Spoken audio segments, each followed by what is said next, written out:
Now on to the main event. Michael Treacy is the co-founder and chief strategist of Gen 3 Partners Incorporated, a firm that builds next-generation businesses and joint ventures with established industry leaders. He is an internationally known expert on corporate strategy and business transformation. Mr. Treacy co-authored the business bestseller, The Discipline of Market Leaders, in 1995, and will have a new book published next year. He received his Ph.D. from MIT's Sloan School of Management and served on the faculty there for almost 10 years. Please welcome Michael Treacy, who will speak with us today about how to achieve double-digit growth in good times and bad. Michael?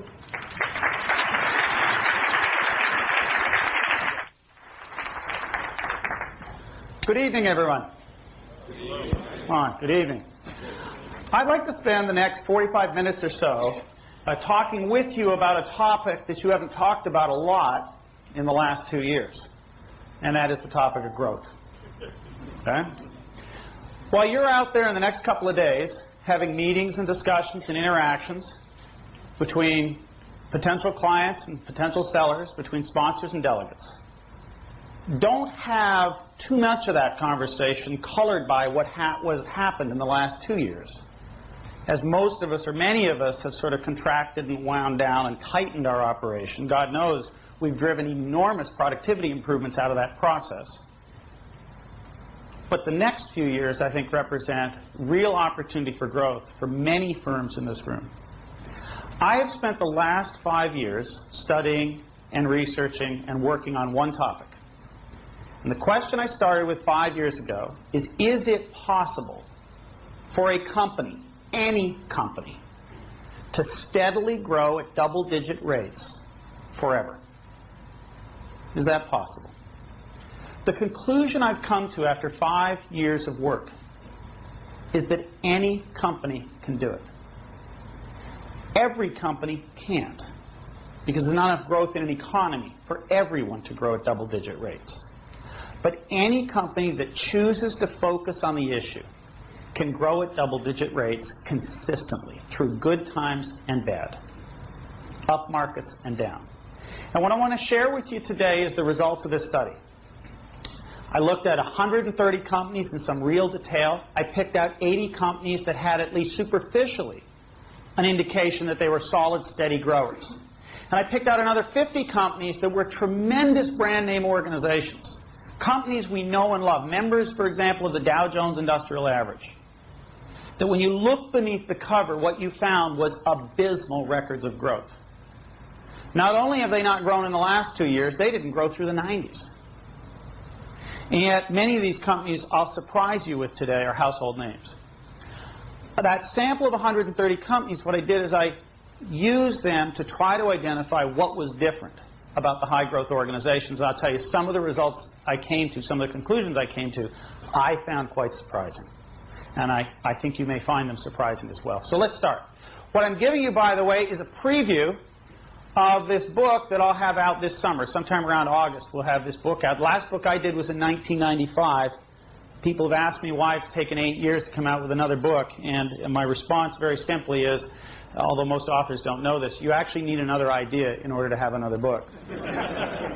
And it took me a long time to come up with another idea, to be perfectly honest. All right, let's start. I have a little growth quiz for everybody here in the room. Let's start. This is 1997. Which grew faster, Intel or inflation? Yeah, if you picked Intel, you lose. Intel grew 1.3% a year since 1997. Next, AT&T. Mike Armstrong spent $100 billion trying to grow the firm through acquisitions. Once he'd finished, was the firm bigger, same size, smaller? Smaller. He actually managed to shrink the company after spending $100 billion. That's before he broke it all up. P&G. In 1997, John Peppers announced that he would double the business in 7 years. Double the business in 7 years. It's been 5 years, so he's got 2 to go, right? In fact, if P&G maintained the growth rate it's established since 1997, how many more years will it take them to double the business? You know where I'm going with this.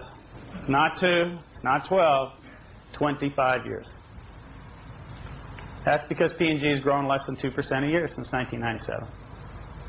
Last year, read their annual report, came out just a month and a half ago. They are crowing about their spectacular success because they grew the firm 4% last year. Caterpillar. Is Caterpillar now the world's second, or the country's second or third largest maker of agricultural equipment, meaning farm tractors? What do you figure? Number 2 or number 3? Behind John Deere. Trick question. They entered the business, got their head handed to them, Deere plowed them under, and they sold the business last year at a loss. They couldn't make it in an adjacent market that everyone appeared obvious. And they couldn't succeed in that adjacent market. And finally, IBM. Lou Gerstner established an astounding reputation for himself as the man who turned around IBM. And a big part of that success was professional services, right? That IBM, he put it on the map, professional services. How fast did IBM grow revenue during the 10 years that Lou Gerstner ran the firm? 2.9% per year. And you think, well, that's okay. You know, they let the hardware piece go to hell in a handbasket and they focused on professional services. Well, in his last 2 years at the helm IBM, professional services grew 5% and then 3%. It's not growing. There is a growth problem in this country. It is not only these big brand name firms. I see it across the whole spectrum of the economy. And the way the growth problem is covered up is as follows. During downtimes, as we've seen in the last 2 years, what companies do is they blame external factors for why they're not growing. It's the economy. There's not enough demand. No one's growing. And during up times, they take credit for whatever growth they are able to achieve. Right? Sort of like a gambler, you know? You'll have a chance to experience this the next 2 days. When you're winning, you're a genius. When you're losing, it's bad luck. That's what's happening with a lot of corporations in America. And I believe what's really happening is the 1990s. We had an 8-year run on this economy that was so strong that growth for a lot of companies became easy. And we have lost the discipline in how to grow a business in good times and bad. And the slowing of the economy simply reveals the extent to which we have actually lost the discipline on how you grow a business consistently. So let's dive into it a little bit, and at any point, stop me, ask questions. I'll take them as we go along. Okay, and I'll also reserve some time toward the end. Take the 30 companies that are in the Dow Jones Industrial Average. These are some of the most prestigious companies in America. If you examine those 30 companies collectively, GE, Johnson & Johnson, a lot of very good companies on this list, what you find is that they grew revenues by 4.8% on average. That's not bad. But economic growth during that period from 97 to end of 2002 was roughly 3.5% growth. So they're about 1.5 points above economic growth. And since this is nominal dollars, meaning inflation gets built in, the truth is they just grew with the economy. They grew profits by only 0.5 point on average over that 5-year period.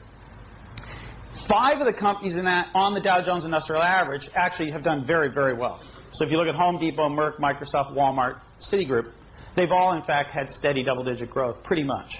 And in fact, there's some companies like Johnson & Johnson done very well as well. But if I just take those 5 out, then what you see is that the growth level really shrinks to 2.3%, and these guys were giving up profits over a 5-year period. And if I took you to a broader list of companies that are on the Russell 5000, which is mid-sized, mid-cap companies, this very same story exists. That what we find is companies really struggling to grow at anything approaching a double-digit rate. Now, I had the good pleasure to be able to go out and about and ask companies, why aren't you growing? Or if you are growing, why are you growing? And what I'm surprised by is the creativity with which companies can generate excuses for not growing.